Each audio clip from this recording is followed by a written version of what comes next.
اسجد نے ایک بار پھر سے منت بھری نظروں سے ماں کو دیکھا تھا، لیکن وہ کچھ سننے ماننے کو تیار نہ تھی۔ آخر کیوں آپ میری شادی کے پیچھے پڑی ہیں؟ اس نے روز کا سوال ایک بار پھر دہرایا۔ تو مسئلہ کیا ہے تمہارا؟ شادی کرنے کی بات ہی تو کی ہے، کوئی پہاڑ تو نہیں ٹوٹ پڑا تم پر؟ انہوں نے بھی روز دیا جانے والا جواب دہرایا، جو کہ اب اسے ازبر ہو چکا تھا۔ تو پھر میری بھی بات سن لیں کہ کچھ بھی ہو جائے میں کرن سے شادی نہیں کروں گا، وہ حتمی انداز میں بولا۔ تو کس سے کرنی ہے؟ ہاں بتاؤ نا، ایمن سے کرنی ہے کیا؟ لیکن اس کے باپ کو بھی تو تم نے بے عزت کر کے گھر سے نکال دیا تھا، پھر اب کیا چاہتے ہو تم؟ انہیں اب اس پر شدید غصہ آ رہا تھا۔ میں نے کب ایمن کا نام لیا؟ وہ بھی آپ ہی کی چہیتی تھی، میرا کوئی لنک نہیں تھا اس سے، وہ ڈھٹائی سے بولا۔ شادی تو تمہاری ہوگی، اور ہوگی بھی کرن سے، میں دیکھتی ہوں تم کیسے انکار کر کے چھوڑ جاتے ہو مجھے۔ وہ اب غصے سے کانپ رہی تھی۔ میں آج ہی جا رہی ہوں ان سے شادی کی تاریخ فائنل کرنے۔ اپنی بات ختم کر کے وہ اٹھ گئی۔ پورا 1 سال ہو چکا تھا ایمن کو دیکھے ہوئے۔ وہ تو یہ بھی نہیں جانتا تھا کہ وہ اس وقت کہاں ہوگی، زندہ بھی ہوگی یا نہیں۔ اس نے پھر کبھی ایمن کے بارے میں نہ سوچا تھا، لیکن آج شہناز بیگم سے اس کا ذکر سن کر وہ پھر سے یاد آئی تھی۔ آخری بار جب اسے دیکھا تھا تو وہ ڈری ہوئی، سہمی ہوئی اور خوف زدہ تھی۔ پھر اس کی آنکھوں میں ریت پھینک کر وہ بھاگ گئی۔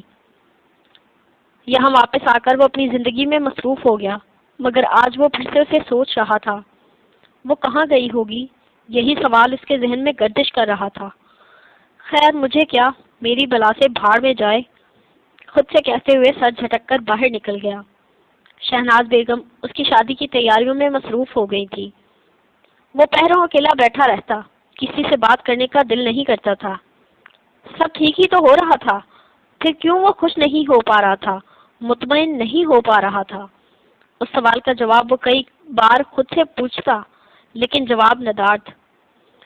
شہناز بیگم نے اس کی خاموشی محسوس تو کی، لیکن انہیں لگا وہ خفا ہے، شاید اسی لیے چپ رہتا ہے۔ جلد ہی وہ پھر سے اچھے موڈ میں آ جائے گا۔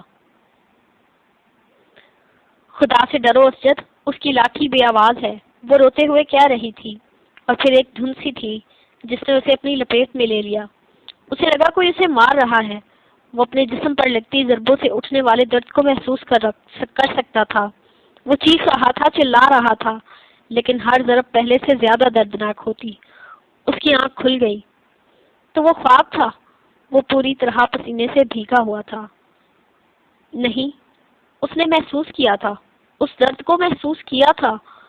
ایک خواب میں وہ کیسے درد کی شدت کو محسوس کر سکتا تھا؟ خدا سے ڈرو اسجد، ایمن کی آواز اس کے کانوں میں گونج رہی تھی۔ یہ تو ایمن نے کہا تھا جب وہ اسے پکڑے ہوئے تھا اور ایمن نے اسے دھکا دیا تھا۔ خدا سے ڈرو اسجد، ایک بار پھر سے یہ آواز گونجی، درد سے بھری آواز۔ بے بسی سے کہتی ہوئی ایمن کا چہرہ اس کی نظروں میں گھوم گیا۔ وہ سر پکڑ کر بیٹھ گیا۔ خدا سے ڈرو اسجد، اب یہ آوازیں ہر طرف سے آ رہی تھی۔ تم کیوں کر رہی ہو ایسا؟ میں جانتا ہوں تم بدلہ لے رہی ہو نا مجھ سے؟ وہ ہاتھ کانوں پر رکھے چلا رہا تھا۔ وہ اٹھا اور بمشکل دروازے تک پہنچا۔ پھر بار بار دروازہ پیٹ رہا تھا۔ دروازہ کھول کر وہ وہیں بیٹھ گیا۔ کیا ہوا اسجد، میرے بچے کیا ہوا؟ تم چلا کیوں رہے تھے؟ شہناز بیگم پریشانی سے اسے دیکھتے ہوئے بولی۔ وہ مجھے ڈرا رہی ہے امی، وہ جان بوجھ کر مجھے ڈرا رہی ہے، وہ ان کا ہاتھ پکڑتے ہوئے سہمے ہوئے لہجے میں بولا۔ کیا کہہ رہے ہو؟ کون تمہیں ڈرا رہی ہے؟ وہ حیرت اور پریشانی کے تاثرات سے بولی۔ ان کی سمجھ میں نہیں آ رہا تھا کہ اسجد کو اچانک کیا ہوا اور وہ اس قدر ڈرا ہوا کیوں تھا۔ میں نے کچھ نہیں کیا امی، میں نے کچھ نہیں کیا، میں نے کچھ نہیں کیا، وہ بچوں کی طرح ان سے لپٹ کر خوفزدہ سا کہہ رہا تھا۔ شاید تم نے کوئی برا خواب دیکھ لیا ہے، چلو اب اٹھو یہاں سے، شاباش، اسے اٹھاتے ہوئے وہ نرمی سے بولی۔ مجھے یہاں نہیں سونا۔ شہناز بیگم حیران تھی کہ آخر وہ کس چیز سے اس قدر ڈر گیا ہے۔ اچھا ٹھیک ہے، میرے ساتھ چلو، تم میرے کمرے میں سو جاؤ، اسے بہلاتے ہوئے وہ اسے اپنے ساتھ لے گئی۔ شہناز بیگم اس کے بالوں میں انگلیاں پھیرتی رہی تو وہ سو گیا۔ اسے سویا ہوا دیکھ کر وہ صوفے پر لیٹ گئی۔ ذہن اب بھی الجھا ہوا تھا۔ کیا اسجد سے کوئی غلطی ہو گئی تھی؟ کیا کوئی گناہ سرزد ہو گیا تھا اس سے؟ وہ جانتی تھی اسے، وہ تو بہت جوشیلا سا تھا، ہر وقت ہنستے اور ہنسانے والا، اور اب تو وہ بولتا تک نہیں تھا۔ ضرور کچھ ہوا تھا اس سے۔ بچپن میں بھی جب اس سے کوئی غلطی ہو جاتی تو وہ ڈر جاتا تھا۔ جب تک وہ اپنی غلطی نہ بتا دیتا خوفزدہ رہتا تھا، لیکن اب بھلا کیا غلطی ہو سکتی ہے اس سے؟ وہ جتنا سوچتی الجھ جاتی۔ خالہ بھی نماز پڑھ رہی تھی اور وہ ان کو نماز پڑھتے ہوئے دیکھ رہی تھی۔ خالہ بھی باقاعدگی سے 5 وقت کی نماز پڑھتی تھی اور فجر کی نماز کے بعد تلاوت بھی کیا کرتی تھی، اور اب بھی وہ نماز پڑھنے کے بعد قرآن گود میں رکھے تلاوت کر رہی تھی۔ خالہ بھی مجھے اس کی ٹرانسلیشن بتائیں نا، وہ ان کے پاس جا بیٹھی۔ So do not lose heart or be grieved, for surely it is true who will be victorious if you are believers. If you have been struck by some misfortune, so they too have been struck earlier with the same misfortune. خالہ بھی وہ حیرت سے انہیں دیکھے جا رہی تھی۔ آپ ایجوکیٹڈ ہیں؟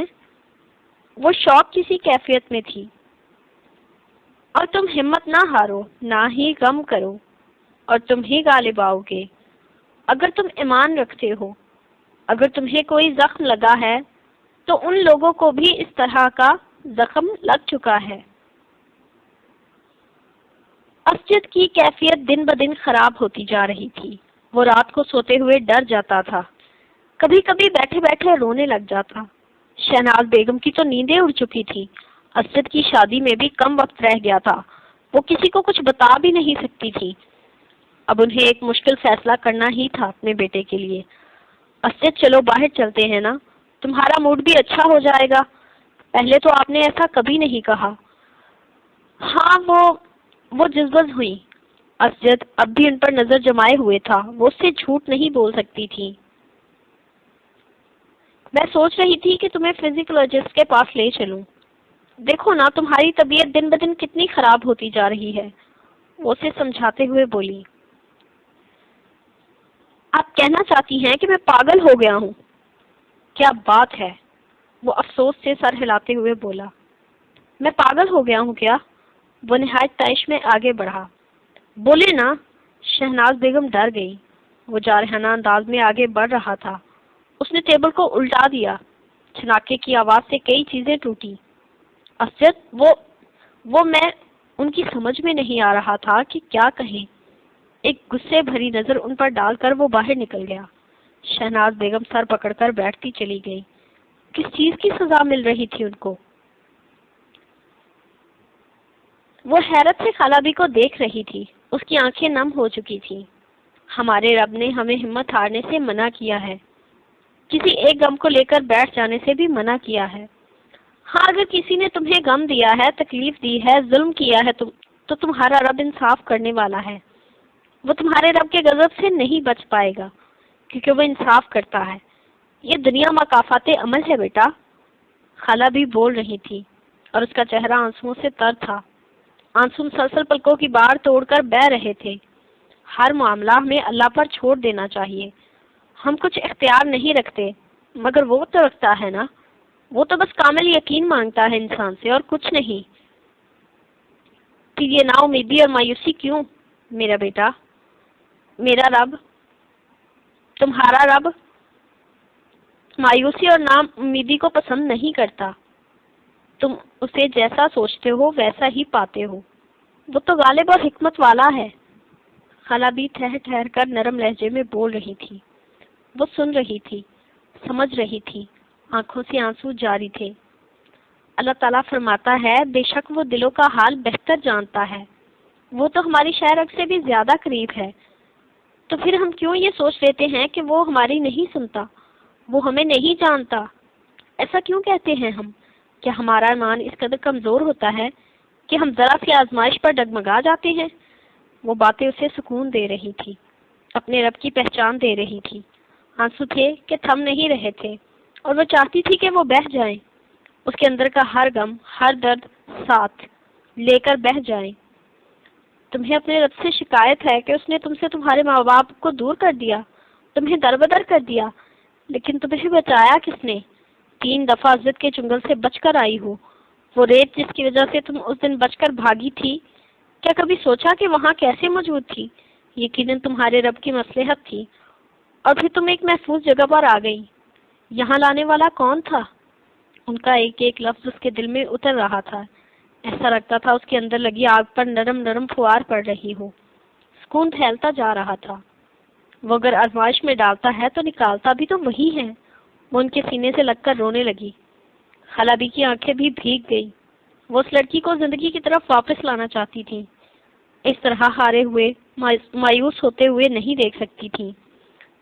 جب اس کے دل کا بوجھ ہلکا ہو گیا تو وہ اٹھی، وضو کیا اور نماز پڑھنے لگی۔ خالابی کے دل میں طمانینت پھیل گئی۔ تلاوت کرنے کے بعد وہ یوں ہی خالابی کے پاس بیٹھ گئی۔ آپ نے بتایا نہیں آپ ایجوکیٹڈ ہیں؟ وہ سوالیہ نظروں سے دیکھنے لگی۔ ہاں بالکل، وہ مسکرائیں۔ تو آپ کوئی جاب کیوں نہیں کرتی؟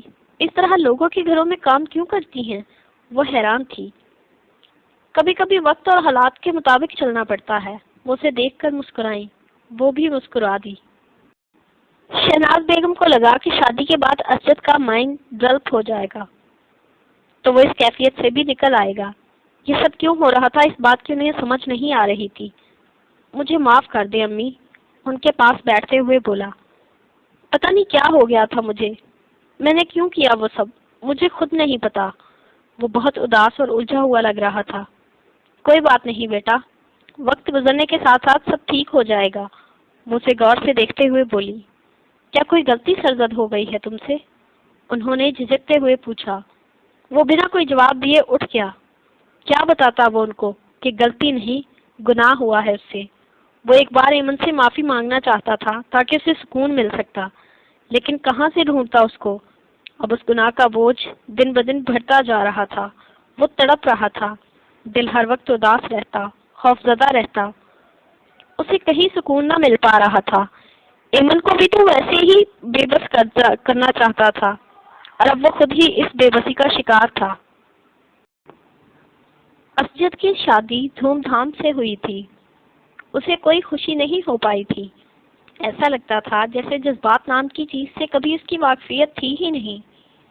سارے مہمان جا چکے تھے اور شہناز بیگم اسے کمرے میں جانے کا کہہ کر کچن میں چلی گئی۔ اپنے کمرے میں جانے کی بجائے وہ شہناز بیگم کے کمرے میں آ گیا۔ اسے کچھ بھی اچھا نہ لگ رہا تھا، نہ ہی وہ اس وقت کسی نئے رشتے کو اپنے دل میں جگہ دینے کی حالت میں تھا۔ دن کا کوئی ایسا لمحہ نہ گزرتا تھا جس میں اسے ایمن یاد نہ آتی ہو۔ رات کو وہ پہروں تک بیٹھ کر اسے یاد کرتا، وہ اس سے ملنا چاہتا تھا، معافی مانگنا چاہتا تھا، اسے بتانا چاہتا تھا کہ اسے کھو کر وہ کبھی بھی سکون سے نہیں جی سکا۔ اچانک اس کے سینے میں درد اٹھنے لگا، گھبراہٹ سے اسے پسینے آنے لگے۔ کسی کو پکارنے کی کوشش کی لیکن منہ سے الفاظ نہیں نکل رہے تھے، نہ ہی وہ اٹھ پا رہا تھا۔ خوف کی ایک لہر اس کے پورے جسم میں سرایت کر گئی۔ درد تھا کہ بڑھتا ہی جا رہا تھا۔ اس کا دم گھٹنے لگا، وہ بے بسی کی انتہا پر تھا، آنسو اس کے چہرے کو بھگو رہے تھے۔ یا اللہ، اس نے اپنے رب کو پکارا۔ خدا سے ڈرو اسجد، کہیں دور سے آواز گونجی تھی۔ اس کی لاٹھی بے آواز ہے۔ اذیت سے وہ کراہا۔ اس کو تم پر اس سے زیادہ اختیار ہے، اس سے کہ جتنا تمہیں دوسروں پر ہے۔ ایک اور آواز گونجی، مجھے ایک موقع دے دیں، وہ روتے ہوئے بمشکل بولا۔ پتہ نہیں کہاں گئے تھے وہ سب، وہ ان کے درمیان ہوتے ہوئے بھی اس حالت میں بے یار و مددگار پڑا ہوا تھا۔ درد کی لہریں بڑھتی جا رہی تھی۔ اس وقت اسے اکیلا پن، اذیت، بے بسی اور درد جیسے الفاظ سے شناسائی ہوئی تھی۔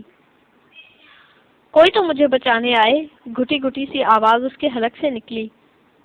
اسے اس حالت میں پڑے ہوئے کافی وقت بیت گیا، کسی نے اس کی خبر تک نہ لی۔ درد کی شدت بھی بہت تھی اور موت کا خوف، وہ موت کو اپنے بہت قریب سے دیکھ رہا تھا۔ میں ابھی مرنا نہیں چاہتا، مجھے معافی مانگنی ہے، وہ دل پر ہاتھ رکھے سسکتے ہوئے بولا۔ قسمت شاید اس پر مہربان ہو گئی تھی، یا اس پر رحم آ گیا تھا کہ اس کا درد سہنے کا وقت ختم ہوا۔ اب اس کی آنکھوں کے سامنے اندھیرا چھا رہا تھا۔ اسے جب ہوش آیا تو وہ ہاسپٹل میں تھا۔ فاقہ اس کے پاس کرسی پر بیٹھی ہوئی قرآن پڑھ رہی تھی۔ اسے ہوش میں آتے دیکھ کر انہوں نے ادب سے قرآن بند کر کے رکھا اور اس کا ماتھا چوما۔ خوشی سے ان کی آنکھوں میں آنسو آ گئے۔ میرے بچے، وہ بار بار اس کے بالوں میں ہاتھ پھیرتی ہوئی محبت سے بول رہی تھی۔ مجھے کتنا پریشان کر دیا تم نے، وہ پیار بھرے لہجے میں شکوہ کر رہی تھی۔ وہ کچھ نہ بولا۔ اسے وہ اذیت یاد تھی جس میں وہ بے ہوش ہونے سے قبل مبتلا رہا تھا۔ وہ ایک پل، ایک لمحہ یاد تھا اسے۔ شہناز بیگم اور بھی بہت کچھ بولے جا رہی تھی، لیکن اسے کچھ سنائی نہیں دے رہا تھا۔ وہ اب بھی اسی کیفیت سے نکل نہیں پا رہا تھا۔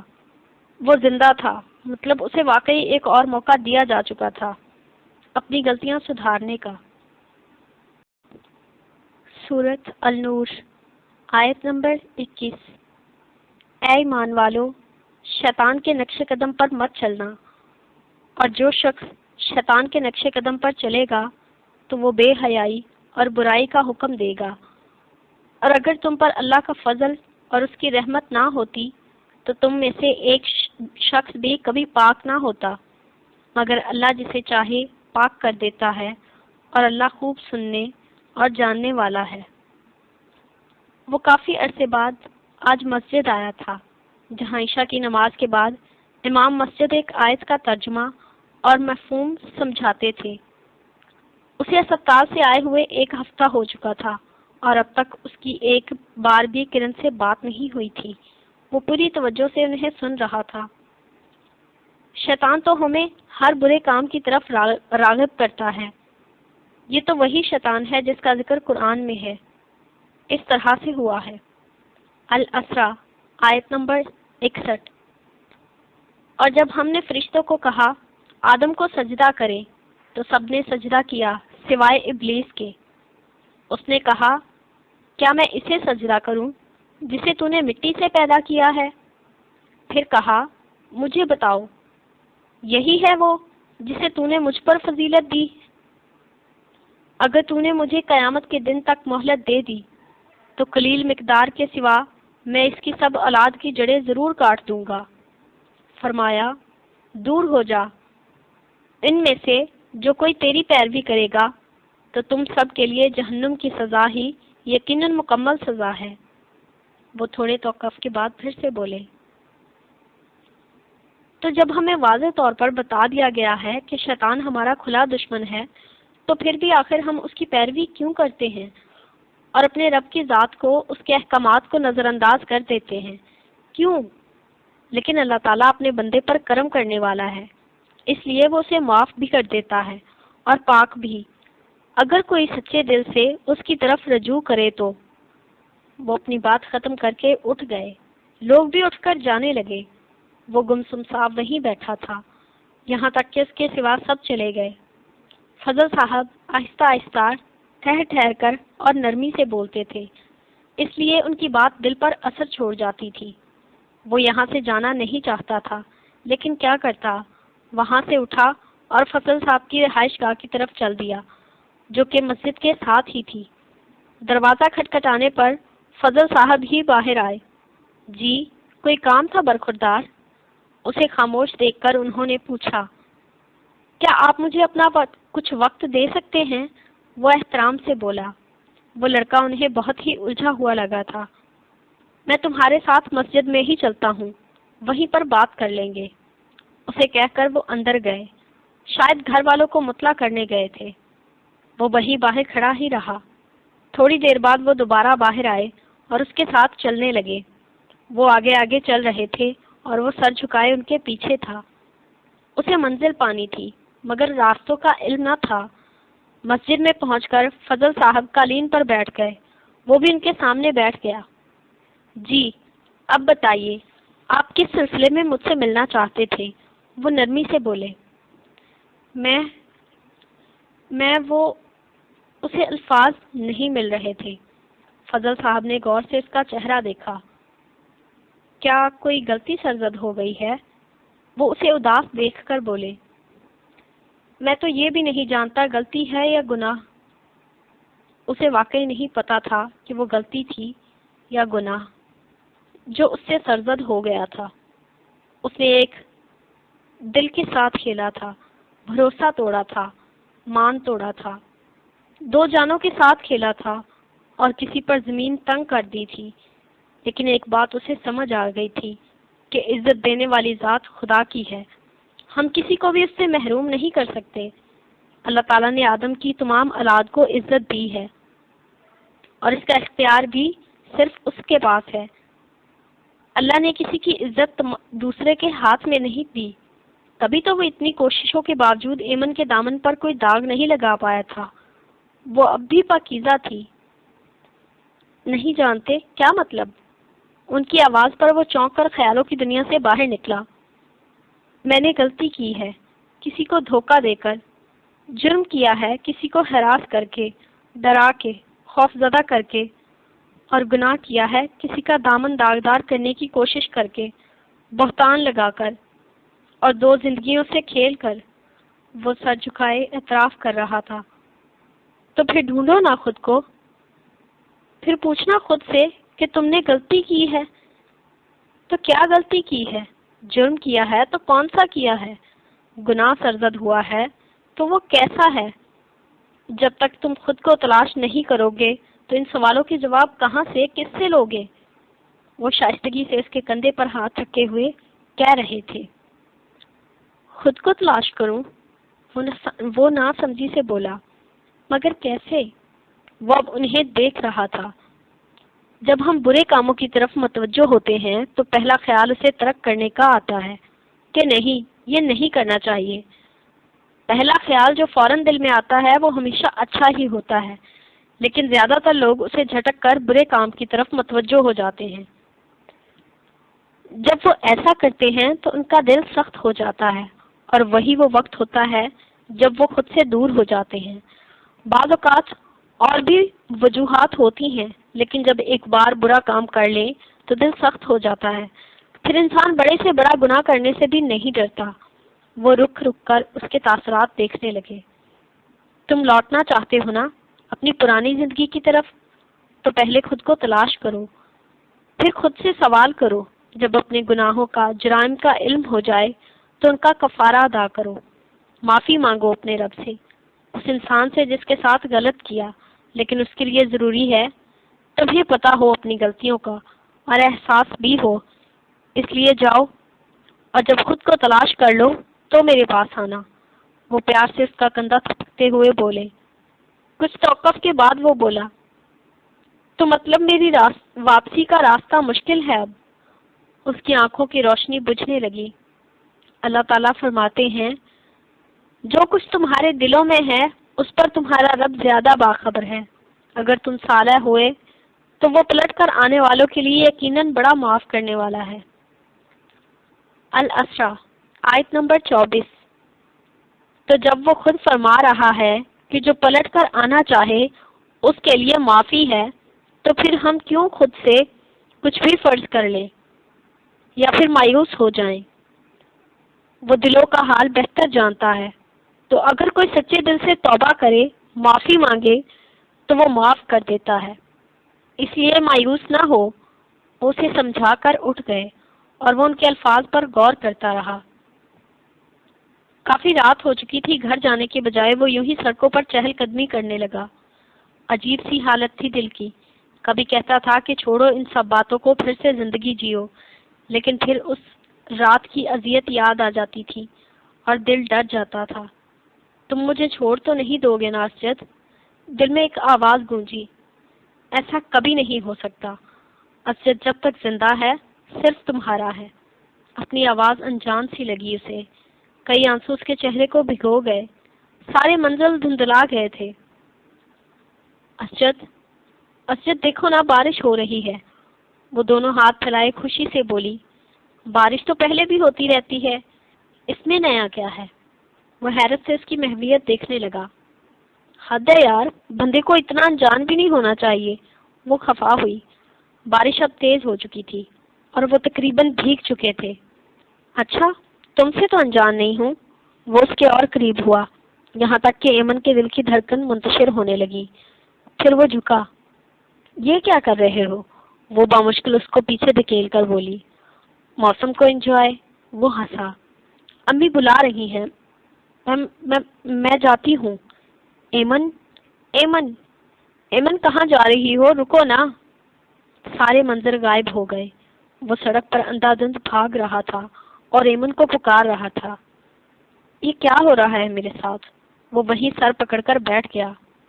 میری بد دعا ہے اسد کہ تمہیں مجھ سے محبت ہو، عشق ہو جائے مجھ سے، اور میں تمہاری زندگی سے، تمہاری قسمت سے، تمہارے ہاتھوں کی لکیروں سے ہمیشہ کے لیے نکال دی جاؤں۔ وہ روتے ہوئے کہہ رہی تھی، تو کیا اس کی بد دعا واقعی مجھے لگ چکی ہے؟ نہیں نہیں، یہ صرف احساس جرم ہے، ایک وقتی جذبہ ہے۔ میں اس سے معافی مانگ لوں گا اور سب ٹھیک ہو جائے گا۔ وہ خود کو تسلی دیتے ہوئے بولا، لیکن اگر وہ زندہ نہ ہوئی تو پھر میں کیا کروں گا؟ ساری زندگی میں اسی گناہ کا بوجھ اٹھاؤں گا، اور آخرت میں بھی؟ دل ڈوب کے ابھرا تھا، ایسا نہیں ہوگا، وہ زندہ ہوگی۔ اسے خود اپنی باتیں حوصلہ نہیں دے پا رہی تھی۔ وہ اٹھا اور گھر کی طرف چل دیا، کیونکہ اب اسے ڈر لگنے لگا تھا، تنہائیوں سے، اکیلے پن سے۔ اس لیے اسے جلدی سے جلدی گھر پہنچنا تھا۔ گھر پہنچ کر اس نے سکون کا سانس لیا۔ شہناز بیگم کے کمرے کی طرف جاتے ہوئے وہ رکا۔ اس کے اپنے کمرے کا دروازہ کھلا تھا اور لائٹ بھی آن۔ اس سب میں وہ بھول ہی چکا تھا کہ اب اس سے ایک اور انسان بھی منسلک ہو چکا ہے۔ کچھ سوچتے ہوئے وہ اپنے کمرے کی طرف بڑھا۔ کرن بیڈ پر لیٹی ہوئی تھی، ہاتھ میں موبائل پکڑا ہوا تھا، شاید کسی کام میں مصروف تھی۔ ایک دم سے تنہا جو ہو گئی ہے بیچاری، تو دل بہلانے کو کچھ پڑھ رہی ہوگی۔ وہ دل ہی دل میں خود کو سمجھاتے ہوئے آگے بڑھا۔ دروازہ بند کر کے ایک نظر پھر سے اس پر ڈالی۔ وہ اس کی موجودگی سے باخبر تھی، مگر جان بوجھ کر نظر انداز کر رہی تھی۔ وہ بیڈ کی دوسری سائڈ پہ بیٹھ گیا۔ بولا، اب بھی کچھ نہیں۔ وہ بھی اٹھ کر بیٹھ گئی اور سوالیہ نظروں سے اسے دیکھنے لگی۔ ایک دم سے اسے شرمندگی ہوئی۔ وہ آج میں یہی سوؤں گا، وہ وضاحت کرتے ہوئے بولا۔ اوہ اچھا، تو یاد آ گیا آپ کو کہ 1 ماہ پہلے آپ کی کوئی شادی بھی ہوئی تھی؟ وہ طنزیہ لہجے میں بولی۔ تم جانتی ہو میری طبیعت ٹھیک نہیں تھی، وہ شرمندہ سا کہہ رہا تھا۔ جی جی جانتی ہوں، بہت صدمہ جو پہنچا تھا آپ کو، وہ اسی انداز میں بولی۔ کیا مطلب؟ وہ حیرانی سے اسے دیکھنے لگا۔ مطلب آپ تو اس کمرے میں، اس بیڈ پر، اپنی باہوں میں کسی اور کو سوچے ہوئے تھے نا؟ وہ زخمی سا ہنسی۔ میں سمجھا نہیں۔ اب آپ کہاں سمجھیں گے بھلا؟ ویسے ایمن مل نہیں رہی کیا؟ آپ کی کیفیت سے تو یہی لگتا ہے، وہ اب بھی طنزیہ لہجے میں کہہ رہی تھی۔ ہوش میں تو ہو، جانتی بھی ہو کیا کہہ رہی ہو تم؟ وہ غصے سے کھول اٹھا۔ جب نہیں کرنا چاہتے تھے یہ شادی تو کیوں مجھے خود سے باندھا؟ کیوں میری زندگی خراب کی آپ نے؟ میرے خوابوں کا کیا؟ مجھے تو اس رشتے سے نہ باندھتے نا، نہ ہی آپ کو یہ زبردستی کا رشتہ نبھانا پڑتا اور نہ ہی میری زندگی خراب ہوتی۔ وہ پھٹ پڑی تھی، اس کا چہرہ سرخ ہو رہا تھا۔ اپنی بات ختم کر کے اس نے اپنا تکیہ اٹھایا اور صوفے پر جا کر لیٹ گئی۔